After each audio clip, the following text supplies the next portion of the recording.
puja dan puji syukur kepada Allah Subhanahu wa taala.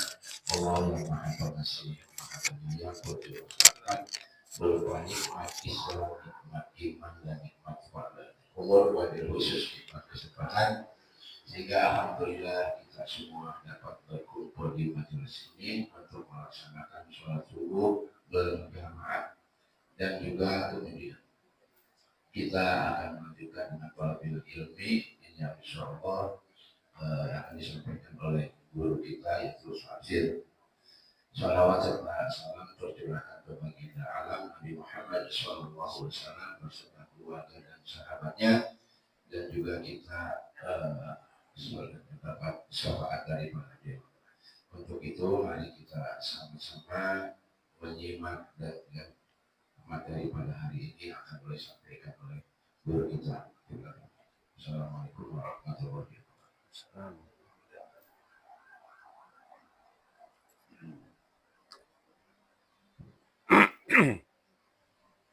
Bismillahirrahmanirrahim. Assalamualaikum warahmatullahi wabarakatuh.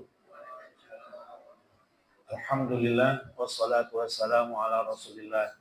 Allahumma anfa'na bima 'allamtana wa 'allimna ma yanfa'una warzuqna 'uluman tanfa'una wa zidna 'ilma. Jamaah sekalian rahimakumullah, alhamdulillah pagi ini kita bisa bertemu kembali di majelis yang mulia ini untuk melanjutkan kajian kita dari tafsir surat Al-Maidah. Semoga majelis ini senantiasa mendatangkan manfaat yang banyak dan keberkahan yang besar buat kita semua. Amin ya rabbal alamin. Kita masih di penggalan 49 dan 50. A'udzubillahi minasyaitonir rajim. Wa anihkum bainahum bima anzalallahu wa la tattabi' ahwa'ahum wahdharhum ay yaftinuka 'an ba'dhi ma anzalallahu ilaik. Fa in tawallaw fa'lam annama yuridullahu ay yusibahum bi ba'dhi dhunubihim wa inna katsiran minan nasi lafasiqun. Dan hendaklah engkau memutuskan perkara di antara mereka menurut apa yang diturunkan Allah, dan janganlah engkau mengikuti keinginan mereka. Dan waspadalah terhadap mereka, jangan sampai mereka memperdayakan engkau terhadap sebagian apa yang telah diturunkan Allah kepadamu. Jika mereka berpaling dari hukum yang telah diturunkan Allah, maka ketahuilah bahwa sesungguhnya Allah berkehendak menimpakan musibah kepada mereka disebabkan sebagian dosa-dosa mereka. Dan sungguh kebanyakan manusia adalah orang-orang yang fasik. Ya. Kalau kita lihat ayat ini, pertama, wa anihkum bainahum bima anzalallahu wa la tattabi' ahwa'ahum. Jadi di situ ada dua unsur, berhukum kepada apa yang Allah turunkan, wahyu, dan larangan wala tattabi' ahwa'ahum. Dan janganlah kamu mengikuti hawa nafsu mereka.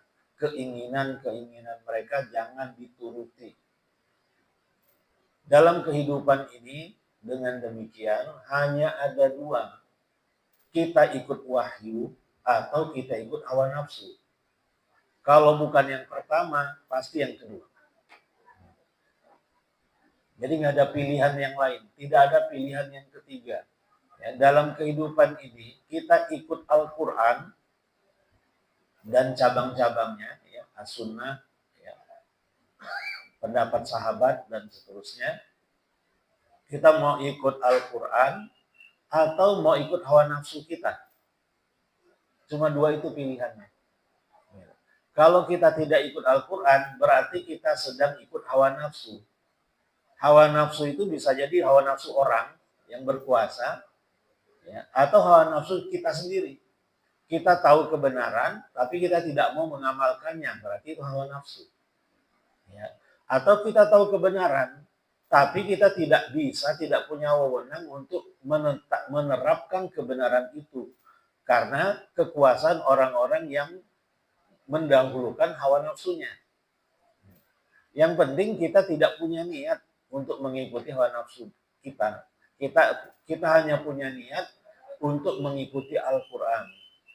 Mengenai kenyataannya kita tidak mampu untuk menerapkan ajaran Al-Quran, itu urusan lain. Itu urusan Allah, bukan urusan kita lagi. Allah Maha tahu tentang niat kita.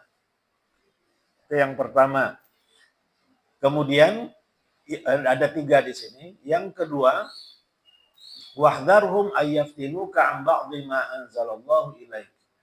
Bahwa di antara manusia ada yang mengerti wahyu, tetapi dia ingin mengakal-akali. Ya.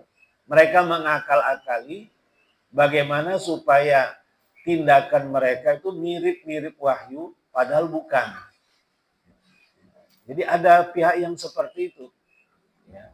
Ya, dengan retorikanya, dengan kemampuannya dalam berhujah, dalam menyampaikan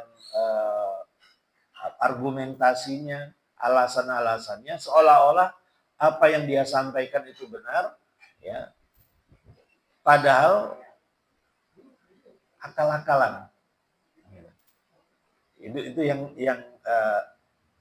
poin yang kedua yang kita ambil dari ayat ini. Poin yang ketiga, ketika ada yang menyimpang, ya, ditawarkan untuk menerapkan qala Allah qala Rasul masih menolak, fa in tawallaw fa'lam annama yuridullahu ayyusibahum bi ba'dhi dzunubihim. Ya. Allah memberitakan kepada kita, kalau ada orang yang seperti itu, tahu kebenaran tapi tidak mau menerapkannya, itu karena Allah sedang menimpakan musibah ke atas diri dia oleh karena dosa-dosa dia yang masa lalu. Ya. Maksudnya, yang rugi dia, bukan Islam. Ya. Yang rugi dia, bukan kita. Ya. Mengingat bahwa kehidupan dunia ini adalah ujian. Ya. Kita nggak harus sukses, ya, dalam berdakwah di dunia ini, nggak harus. Maksudnya nggak harus menyaksikan, ya, bahwa wa yadkhuluna fi dinillahi afwaja, itu nggak wajib bagi kita. Kewajiban kita adalah berdakwah saja. Ya. Karena Allah sudah punya cerita tentang kehidupannya, Allah punya skenario sendiri. Ya. Yang bisa jadi sesuai dengan keinginan kita dan bisa jadi nggak sesuai dengan keinginan kita. Ya. Yang terjadi dalam kehidupan di dunia ini adalah keinginan Allah, bukan keinginan kita. Keinginan kita kan selalunya ideal, kan? Seringkali yang terjadi sebaliknya. Apa yang tidak kita inginkan justru terjadi. Yang kita inginkan tidak terjadi. Karena memang kita semua sedang diuji sekarang ini. Ya, bagaimana ketika kita sukses dan bagaimana ketika kita tidak sukses. Bagaimana sikap kita. Ya, kehidupan yang sesungguhnya adalah akhirat. Ya. Khususnya ini konteksnya adalah dakwah. Konteksnya adalah keislaman kita. Kan kita ingin semua orang menjadi orang soleh semua, kan? Kita juga sudah ajak, kita juga sudah ceramahi, kita juga sudah dakwahi, tapi nggak kunjung mau ikut. Kita nggak usah terlalu kecewa. Kecewa pasti kecewa, tapi jangan terlalu kecewa. Kenapa? Karena Rasulullah SAW saja sampai 13 tahun berdakwahnya. Di awal-awal sampai 23 tahun, ya, 13 tahun di Mekah, dakwah Rasulullah itu segelintir. 1 tahun cuma yang ikut 10-11 orang. Yang bisa direkrut itu cuma sekitar 11-an orang. Nah, kita ini siapa? Artinya kita fokus pada wa qul i'malu fasayarallahu amalakum wa rasuluhu wal mu'minun. Ya, kita fokus pada berbuat, ya, berbuat saja. Kita inginkan kebaikan itu terwujud dalam kehidupan pribadi, keluarga, dan bermasyarakat. Dengan ilmu yang kita miliki, kita ingin terapkan itu. Ternyata kalau dalam kehidupan pribadi bisa kita kendalikan. Dalam kehidupan keluarga, relatif masih bisa kita kendalikan. Tapi dalam kehidupan bermasyarakat, itulah yang menjadi tantangan kita. Tetap kita sampaikan, ya, tetapi rata-rata nggak mau ikut. Siapa kita? Gitu kan. Mungkin komentar mereka yang kita ajak, ya siapa kamu? Kok maksa-maksa?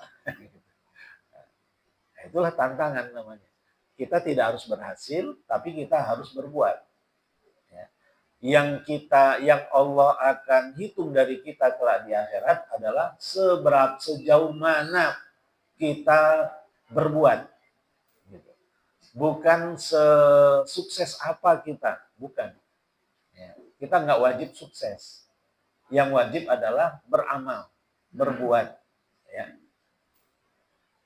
Jadi ketika kita dapatkan ada orang-orang yang nggak mau dinasehati, ketahuilah bahwa kondisi dia itu adalah kondisi Allah sedang menimpakan musibah kepada diri dia karena dosa-dosanya di masa lalu. Sehingga dia tidak kunjung mau ikut dakwah, ya, tidak kunjung mau dinasehati. Padahal dia tahu kebenaran, tapi tidak kunjung mau dinasehati. Ya, selalu melanggar, ya, melanggar hukum Allah dan Rasulnya. Bukan nggak tahu, bukan. Allah sedang menghukum dia. Ya, artinya yang rugi itu dia, ya, bukan Islam, bukan umat Islam, dia yang rugi. Jadi jangan sampai kita punya persepsi, ya, ketika kita misalnya kita menasehati orang-orang dekat kita untuk jangan bermaksiat.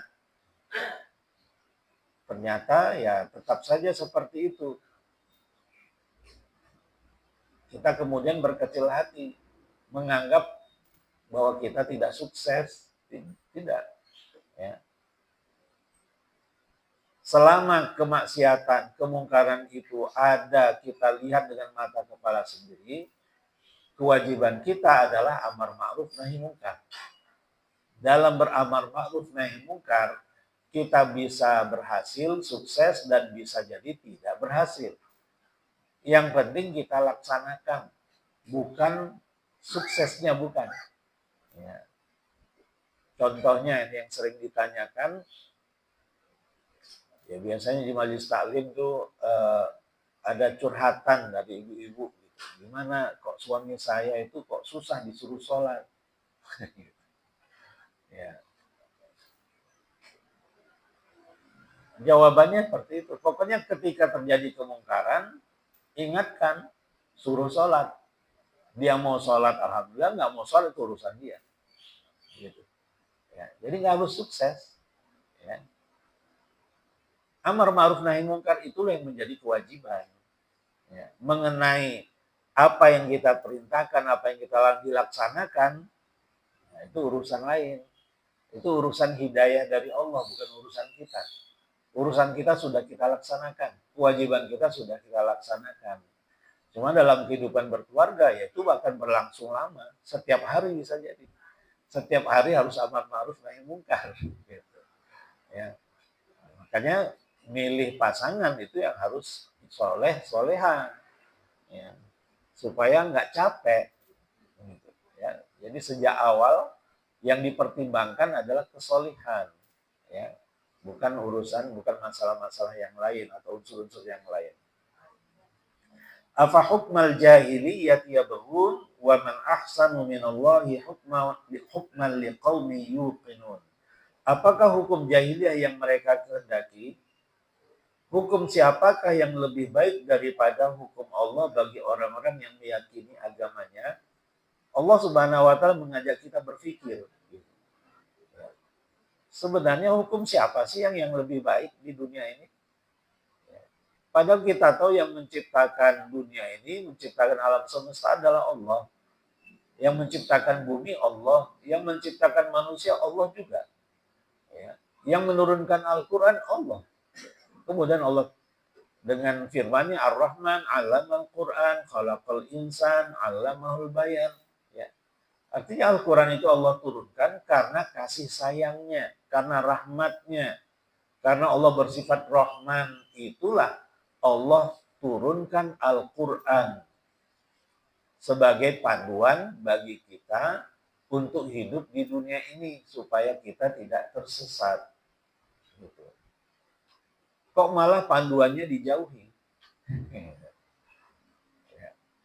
Ya, pada akhirnya banyak yang tersesat.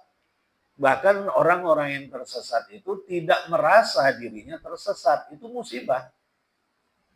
Itu musibah yang kita jelaskan tadi di ayat sebelumnya. Ya. Kalau bahasa pesantrennya layak nif qadroh. Nggak tahu diri. Sudahlah tersesat. Ya. Nggak mau memegang panduannya. Apa istilahnya gitu. Sok tahu. Gitu. Ya. Padahal Allah yang maha tahu sudah mengajarkan kepada kita caranya begini, sudah ada semua. Tapi nggak mau ikut. Nah, itu kira-kira orang yang seperti itu kita juluki sebagai orang apa? Ya. Panduannya sudah ada, tapi dia tidak mau ikut, sementara dia sedang dalam kondisi tersesat. Dinasihati nggak mau. Itulah kira-kira permisalannya. Jadi apa hukmal jahiliyah yabghun? Apakah hukum jahiliyah itu yang mereka ingin ikuti? Ya, jahiliyah itu dari kata jahil. Yang dimaksud adalah orang-orang Arab Quraisy ya, yang mengikuti tradisi turun-temurun. Apa itu yang mereka mau ikuti? Ya, padahal orang-orang Arab Quraisy ya, yang menyembah berhala dan mempertahankan tradisi nenek moyang mereka, mereka nggak punya ilmu. Nenek moyang mereka pun nggak punya ilmu tentang kehidupan. Kenapa itu yang harus diikuti? Jahil artinya bukan bodoh dalam menjalani kehidupan, bukan, tapi dalam menentukan arah kehidupan. Ya, karena orang-orang Arab Quraisy mempunyai kebiasaan yang menunjukkan bahwa mereka cerdas. Ya. Li'ilafi Quraisyin ilafihim rihlatash syita'i was-shayf. Ya. Kebiasaan orang-orang Quraisy itu punya waktu untuk melaksanakan perjalanan dalam berdagang. Ya, kalau di musim panas, rihlatash syita'i was-shayf. Syita, ya. Kalau di musim dingin, syita, mereka melakukan perjalanan perdagangan ke Syam, ke Yaman maksudnya. Di musim dingin mereka berdagang ke Yaman. Kalau di musim panas, wassaif, mereka berdagang ke Syam. Cerdas. Kenapa? Karena kalau di musim dingin, di Yaman itu nggak terlalu dingin. Kalau di musim panas di Syam itu nggak terlalu panas, ya. Karena Syam itu sudah hampir segaris dengan Eropa, gitu. Musim panasnya nggak terlalu panas. Ya. Yaman hampir segaris dengan kita, ya. Dekat Khatulistiwa. Ya. Jadi kalau musim dingin nggak terlalu dingin di Yaman. Nah, jadi cerdas. Tapi kenapa disebut jahiliyah? Ya. Disebut jahiliyah dari kata jahil yang artinya bodoh karena mereka jauh dari tauhid. Ya. Jauh dari pengesaan Allah Subhanahu wa taala dalam tradisi sehari-hari. Ya, jadi patokan kecerdasan ya, dan kebodohan itu adalah hidayah dari Allah. Orang-orang yang dekat dengan hidayah Allah adalah orang-orang pintar, orang-orang cerdas. Sedangkan yang jauh dari wahyu Allah adalah orang-orang bodoh. Ya. Rasulullah SAW pernah menyinggung tentang istilah al-kayyis. Al-kayyis artinya orang yang cerdas. Siapa al-kayyis itu? Al-kayyisu man dana nafsahu wa amila lima ba'dal mauti. Orang yang mengekang dirinya, mandana nafsahu, menggadaikan dirinya di dunia ini demi satu kebaikan yang ingin dia raih setelah dia mati. Itu adalah orang yang cerdas, kata Rasulullah. Orang yang membatasi dirinya untuk mengambil kenikmatan dunia ini demi untuk meraih akhirat. Itu cerdas, kata Rasulullah. Kalau sebaliknya, orang yang lebih mendahulukan dunia daripada akhirat adalah orang yang jahil. Yang pemikirannya itu pendek. Ya, demi kepentingan sesaat, dia korbankan nasib dia yang kekal. Itu kan nggak bisa memperhitungkan. Kan? Ya, demi kepentingan sesaat di dunia ini cuma sesaat. Kenapa? Karena sehari di akhirat itu sama dengan alfasanatin mimma ta'udun. Ya, sama dengan 1000 tahun dalam hitungan kita. Satu hari di akhirat itu 1000 tahun di sini. Ya. Hidup kita paling 60, 70, 80 tahun. Gitu kan. Di akhirat, satu harinya saja udah 1000 tahun.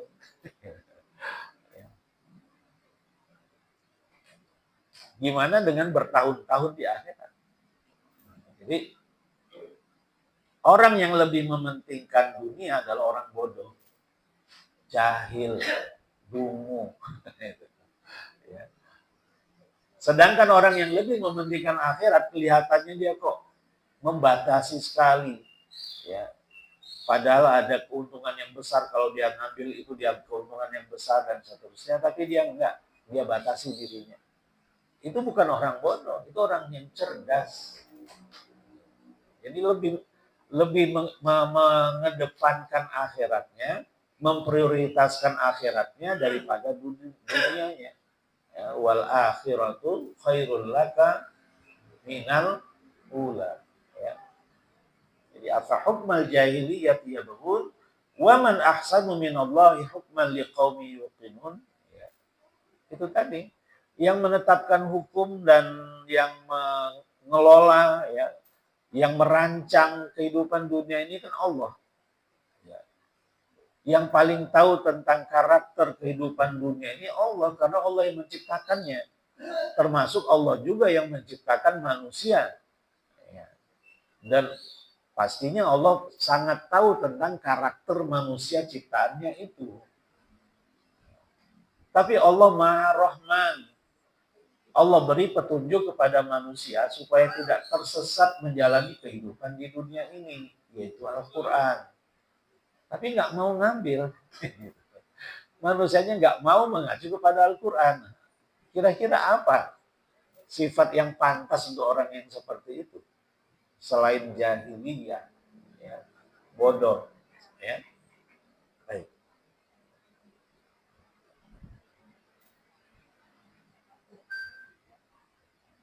Al-Imam Ibnu Katsir rahimahullah mengatakan, qala Sa'id bin Abi Arubah an Qatadah, qauluhu likullin ja'alna minkum syir'atan wa minhaja, yaqul sabilan, minhajan sinatnya sabilan, jalan, wa sunnatan, sunnah, ya.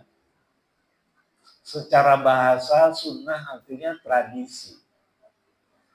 Wasunan mukhtalifatun hiya fit Taurati syari'atun wa fil Injili syari'atun wa fil Furqani syari'atun. Ya. Kebiasaan atau tradisi itu berbeda-beda. Taurat punya jalan sendiri, syariat sendiri. Injil punya syariat sendiri. Al-Quran pun demikian. Yuhillullahu fiha ma yasha wa yuharrimu ma yasha. Ya. Apa yang Allah halalkan di dalam Taurat, Injil, dan Quran, ya terserah Allah. Dan apa yang Allah haramkan di kitab-kitab sucinya di zaman yang berbeda itu, ya terserah Allah juga. Allah Maha tahu tentang kemaslahatan manusia di zaman-zaman tersebut. Mengingat bahwa Taurat, Injil ya, hanya diperuntukkan kepada komunitas tertentu saja, bukan untuk seluruh manusia. Ya. Taurat dan Injil berlaku ke atas Bani Israel. Di zaman Bani Israel, di dunia ini ya, yang ada bukan hanya Bani Israel. Bani Israel itu sekitar Syam dan Jazirah Arab. Mungkin di Afrika Utara sebagian. Kemudian di Persia sebagian, di Irak sebagian. Nah, manusia-manusia yang lain yang hidup di zaman itu, misalnya di Indonesia ini, kira-kira yang mereka amalkan apa? Yang hidup di Cina, kan Cina juga punya sejarah, kan? Yang mereka amalkan di zaman Nabi Musa itu apa? Apakah ada nabi di Cina sana, di India, di Peru? Dari hasil penelitian para saintis, kayaknya iya ada.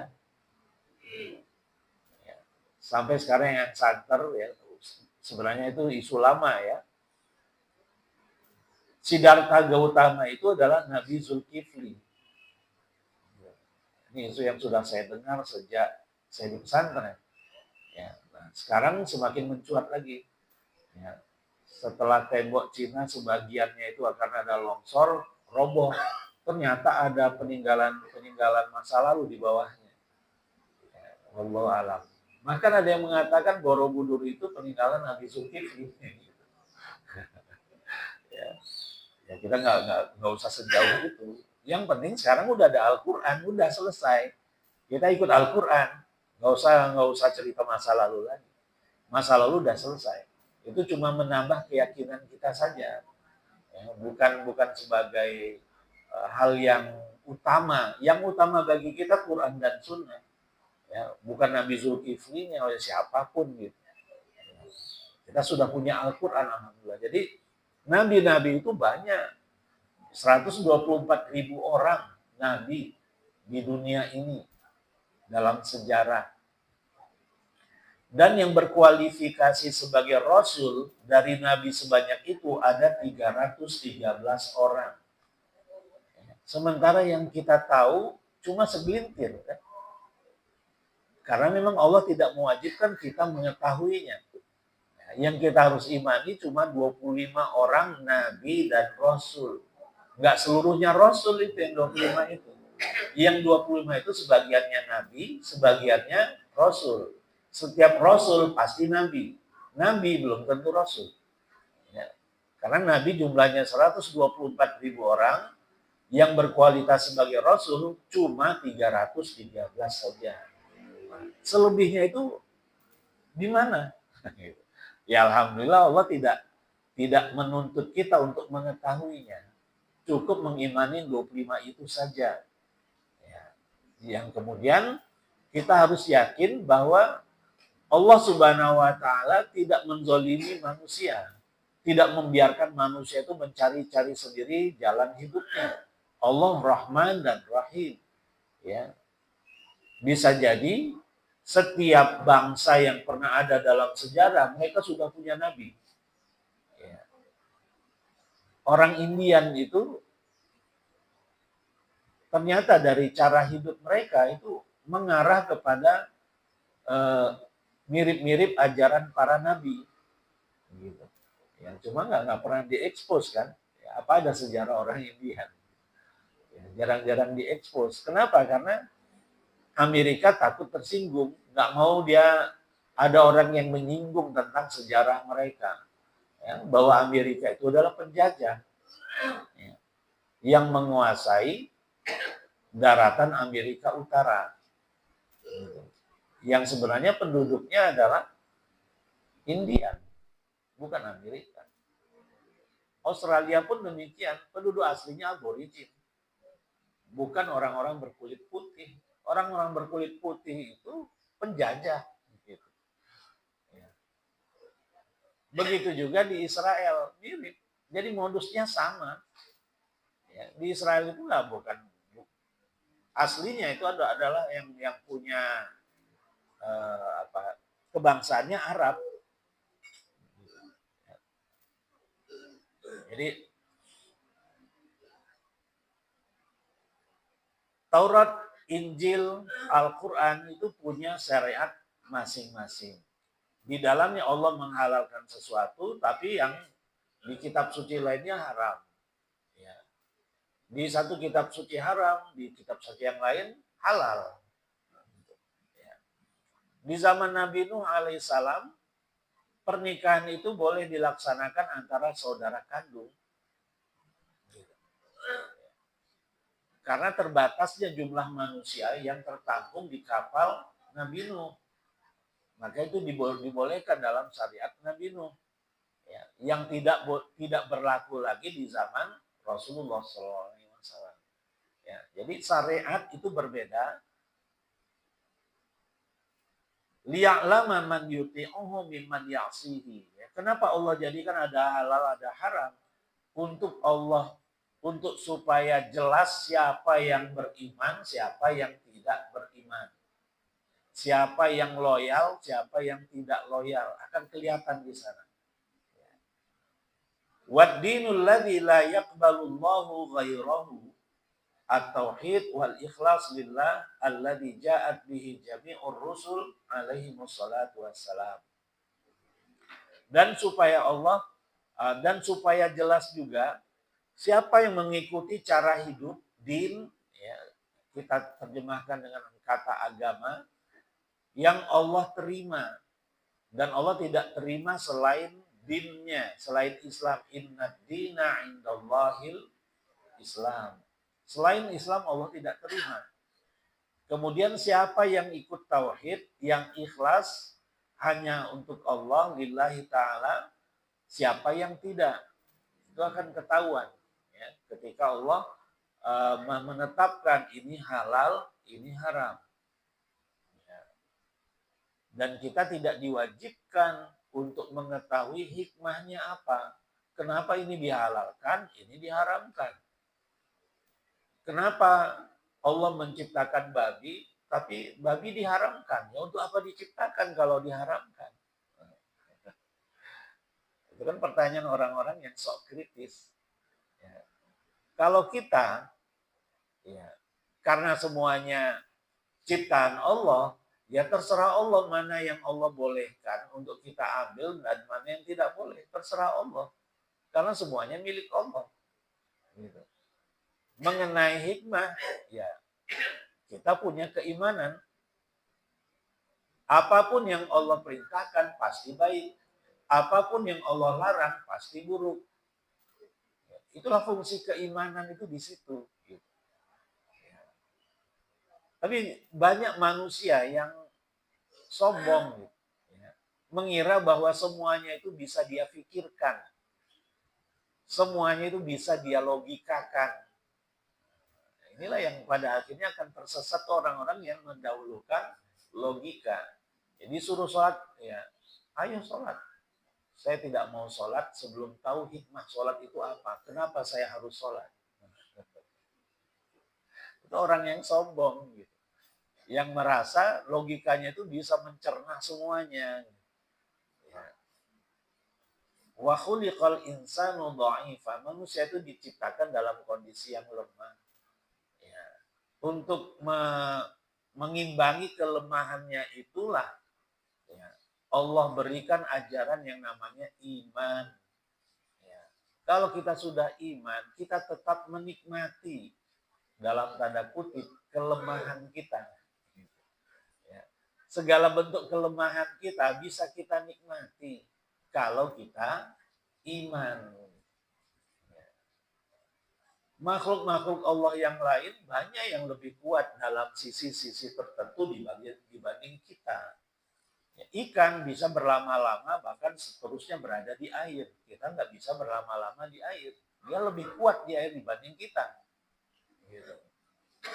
Begitu juga dengan ya makhluk-makhluk Allah lainnya.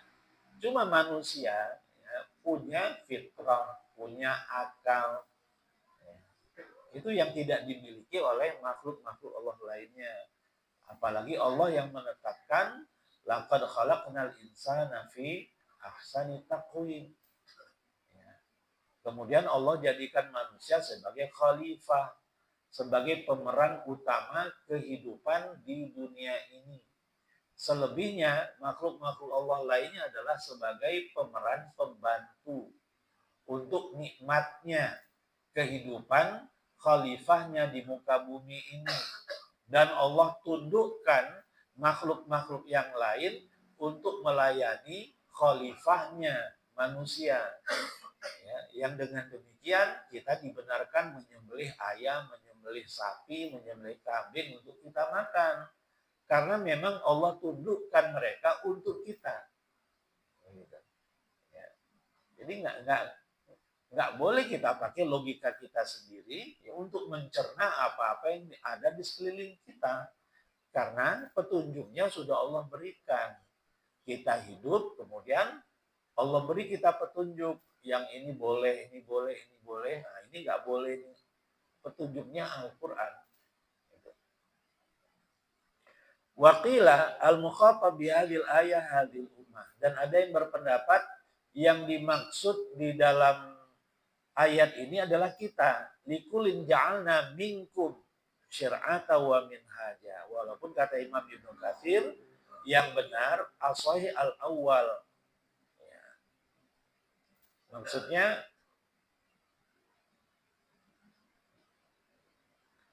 ahlul kitab. Ya.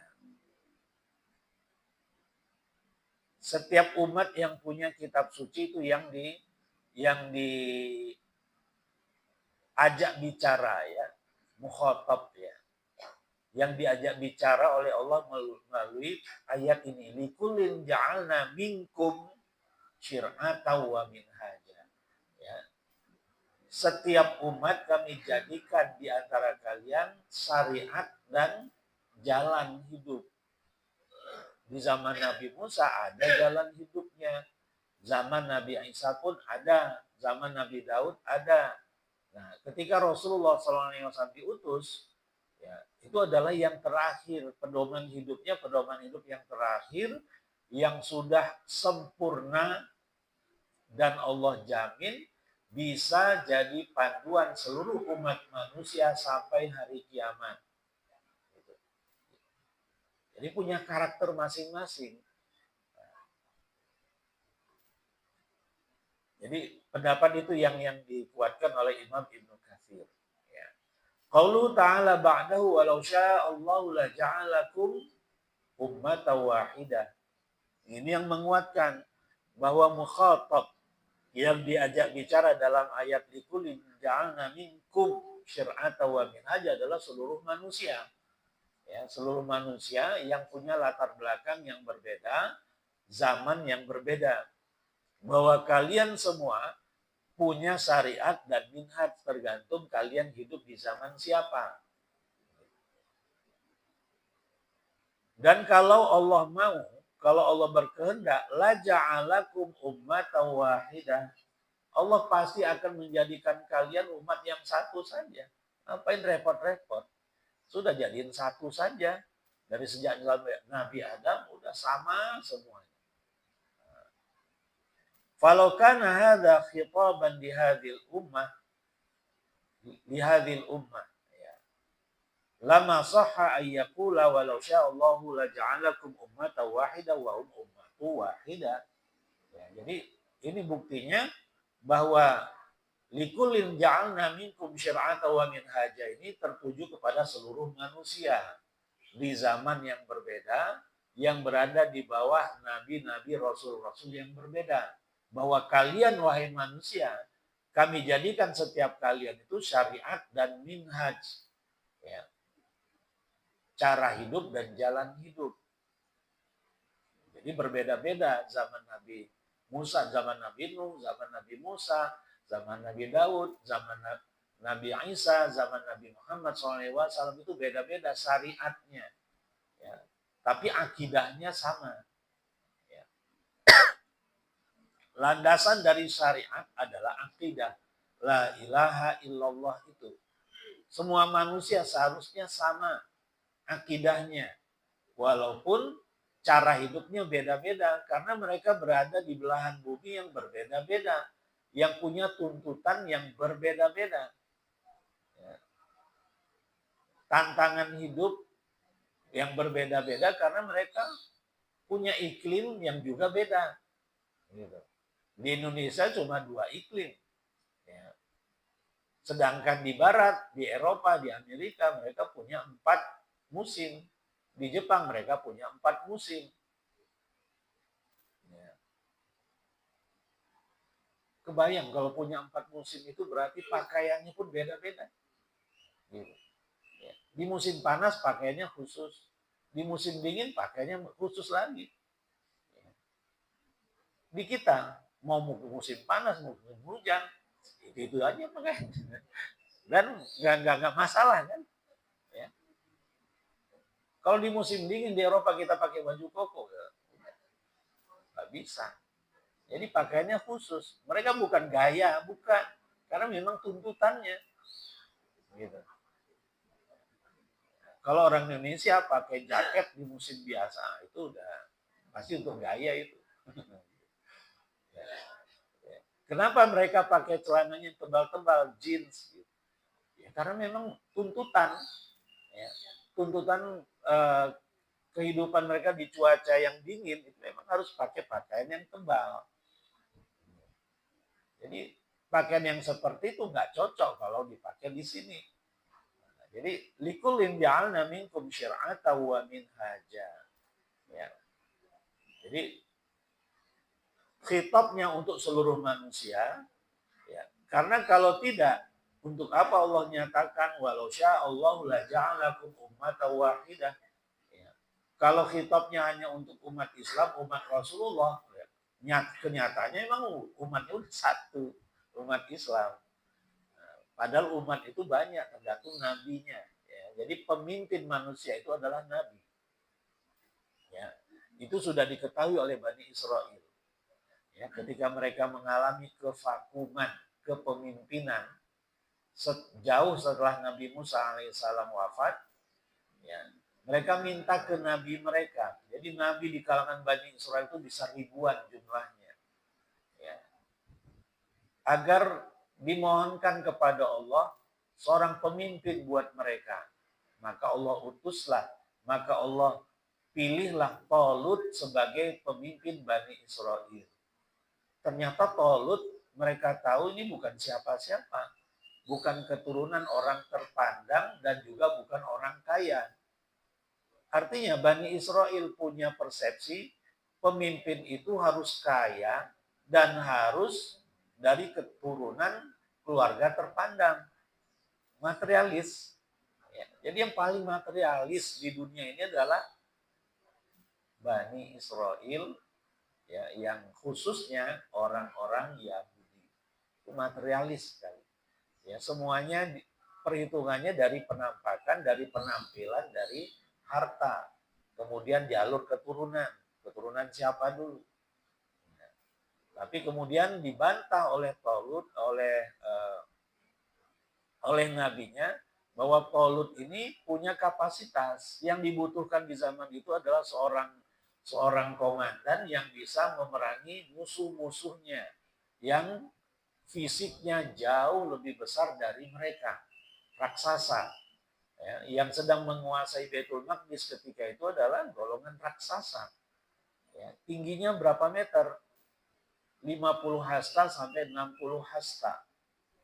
Ya, 1 hasta 50 cm berarti sekitar 25 sampai 30 meter tingginya. Itulah yang akan dilawan oleh Bani Israel untuk merebut kembali Baitul Maqdis. Nah, yang pantas untuk memimpin mereka adalah benar-benar manusia yang cakap. Dan Allah sudah pilihkan Talut. Innallaha ba'atsa lakum Taluta malika. Allah telah mengutus kepada kalian Talut itu sebagai pemimpin kalian, sebagai komandan kalian, panglima kalian. Diprotes sama Bani Israel, tapi dipatahkan oleh Nabi tadi. Singkat cerita, Talut pun memimpin peperangan, mengajak Bani Israel yang laki-laki untuk ikut perang, ikut ketika itu 80.000 orang. Tapi kemudian diseleksi oleh Talut, nanti kita akan melewati sungai. Siapa yang hanya minum air sungai itu dengan tangannya, itu lulus. Tapi yang mengambil air dari air sungai itu dengan timba, dengan gayung, atau dengan ember, dia akan didiskualifikasi. Suruh pulang lagi. Ternyata yang lulus cuma 4.000 dari 80.000. Selebihnya disuruh pulang, tereliminasi. Disuruh pulang semuanya. Akhirnya ngikut cuma 4.000 orang. Nah, di antara 4.000 orang ini merasa risau. Ya, gimana sedikit kita ini jumlahnya melawan raksasa seperti itu, jumlahnya juga banyak, kita bisa memenangkan peperangan itu. Nah, maka orang soleh di antara mereka mengingatkan, kam min fi'atin qalilatin ghalabat fi'atan katsiratan bi'idznillah. Ya, dalam sejarah berapa kali terjadi jumlah yang sedikit dapat mengalahkan jumlah yang lebih banyak dengan izin Allah. Akhirnya tenang kembali mereka. Nah, dalam peperangan muncul sosok Nabi Daud alaihissalam. Ketika itu belum nabi. Seorang pemuda yang cerdas yang dapat membunuh Jalut, sang raksasa, ya, pemimpin para penjajah yang menjajah Baitul Maqdis. Pemimpinnya namanya Jalut, Goliat. Ya. Jalut ini kemudian diketepel oleh Nabi Daud, kena kepalanya, jatuh. Ketika jatuh baru ditikam pakai pedang. Akhirnya Nabi Daud pun dijadikan menantu oleh Talut. Dan setelah Talut meninggal, Nabi Daudlah yang menjadi pemimpin Bani Israel. Nah, jadi itu kan sudah diceritakan dalam Quran dan juga dalam Perjanjian Lama, Perjanjian Baru itu diceritakan. Ceritanya sama. Ya, ada cerita itu juga di dalam Perjanjian Lama, Perjanjian Baru atau Alkitab. Dalam Bible ada cerita itu. Makanya ada David dan Goliat. Ya. Versi mereka itu David dan Goliat. Ya, kalau versi Al-Quran, Daud dan Jalut.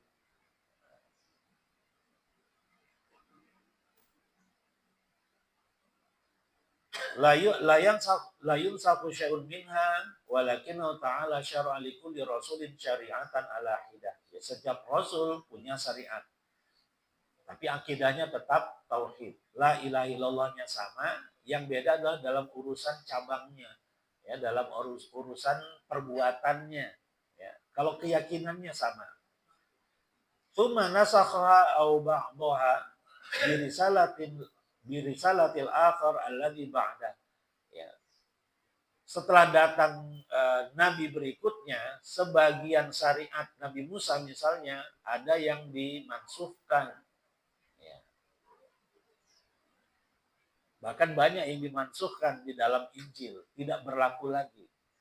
Umatnya sama Bani Israel, tapi syariatnya sudah berbeda antara Taurat dengan Injil. Begitu juga ketika Rasulullah diutus dengan Al-Quran, sebagian apa yang ada di dalam Injil juga Taurat itu dimansuhkan. Sebagian yang lagi ditetapkan, tetap berlaku dalam syariat Islam. Apa misalnya yang kita yang ada di rangkaian ayat ini, ya, tentang an-nafsa bin nafsi wal aina bil aini wal udhuna bil udhuni wal anfa bil anfi was sinna bis sinni wal juruha qisas.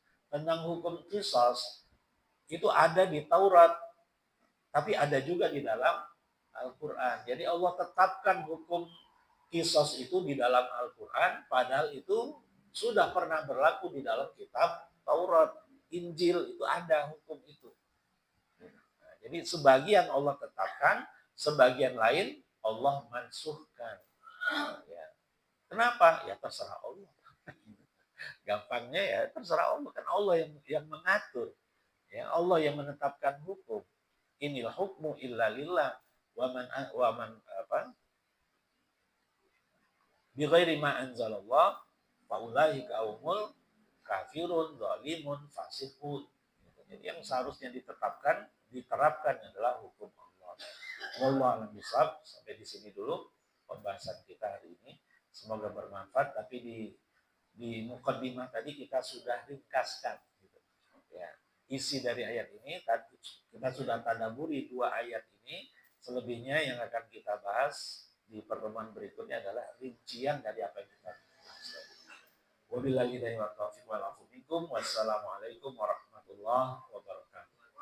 Demikianlah Bapak Ibu sekalian materi pada hari ini yaitu surat Al-Maidah ayat 49 dan 50 dan ayat-ayat selanjutnya insya Allah di minggu yang akan datang. Dan selanjutnya bacaan doa insya Allah akan disampaikan oleh guru kita. Astagfirullah. Astagfirullahaladzim, astagfirullahaladzim, astagfirullahaladzim. A'udzubillahi minasyaitonirrajim. Bismillahirrahmanirrahim. Alhamdulillahirabbil alamin. Hamdan yuwafi ni'amahu wa yukafi mazidah. Ya Rabbana lakal hamdu kama yanbaghi li jalali wajhika wa 'azimi sultanik. Wa sallallahu ala nabiyyika Muhammadin wa ala alihi wa sahbihi wa sallim tasliman katsira. Rabbil ighfir lana wa liwalidina warhamhum kama rabbawna shighara. Waghfir lil mu'minina wal mu'minat wal muslimina wal muslimat al ahya'i minhum wal amwat innaka sami'un mujibud da'wati ya qadiyal hajat. Rabbana hab lana min azwajina wa dhurriyyatina qurrata a'yun waj'alna lil muttaqina imama. Allahumma arinal haqqa haqqan warzuqna ittiba'ah wa arinal batila batilan warzuqna ijtinabah. Allahumma farrij hammal mahmumin wa karbal makrubi waqdid daina 'anil madinin washfi mardal muslimin waghfir mautahum ya rabbal alamin. Rabbana atina fid dunya hasanah wa fil akhirati hasanah wa qina 'adzaban nar. Subhana rabbina rabbil izzati amma yasifun wa salamun 'alal mursalin walhamdulillahi rabbil alamin. Demikian Bapak Ibu sekalian. Alhamdulillahirabbil alamin. Subhanallah wa bihamdihi. Assalamualaikum.